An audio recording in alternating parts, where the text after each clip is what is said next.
আপনাদের আন্দোলনের পর এই যে একটা স্বৈরাচারী সরকারের পতনের কথা বলছে পুরো দেশবাসী, পুরো বিশ্বব্যাপী, সেটা আপনাদের আন্দোলন, সব ক্রেডিট আপনাদের বলা হচ্ছে এবং বলা হচ্ছিল যে এই অন্তর্বর্তীকালীন সরকার হবে আপনাদের চিন্তায়, আপনি সেখানে আছেন,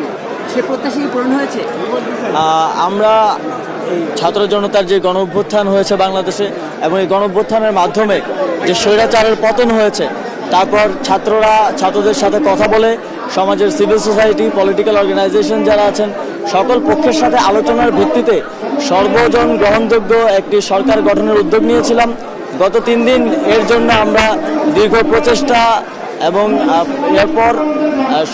সকলের সম্মতিতে এমন একটি সরকার গঠন করতে পেরেছি বলে মনে করি,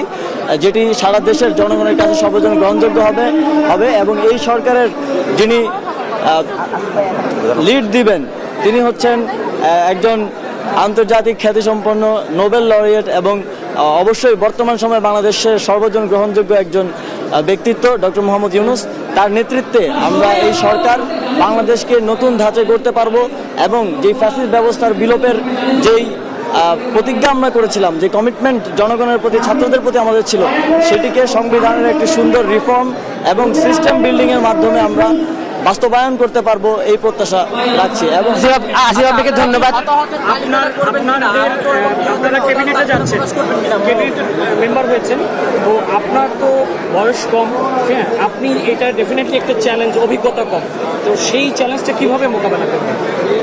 দেখুন, পুরো পৃথিবীতেই তরুণ প্রজন্মের যেই জাগরণ হয়েছে, আমরা দেখেছি বিভিন্ন দেশে 27 বছর বয়সেও প্রধানমন্ত্রী হচ্ছে। আমরা এই চ্যালেঞ্জটা নিতে প্রস্তুত আছি এবং আমরা মনে করি আমাদের যেই চাঞ্চল্য রয়েছে, আমাদের যেই কর্মস্পৃহা রয়েছে, আপনারা দেখেছেন আমরা এই স্বৈরাচারী সরকার হটানোর জন্য যা 17 বছরে কেউ পারেনি, এত বড় বড় রাজনৈতিক দল ব্যর্থ হয়েছে, আমরা এক দফা ঘোষণার মাত্র 4 দিনের মাথায় এই স্বৈরাচার সরকার হটাতে পেরেছি। এবং এই কর্মস্পৃহা, এই দেশপ্রেম দিয়ে আমরা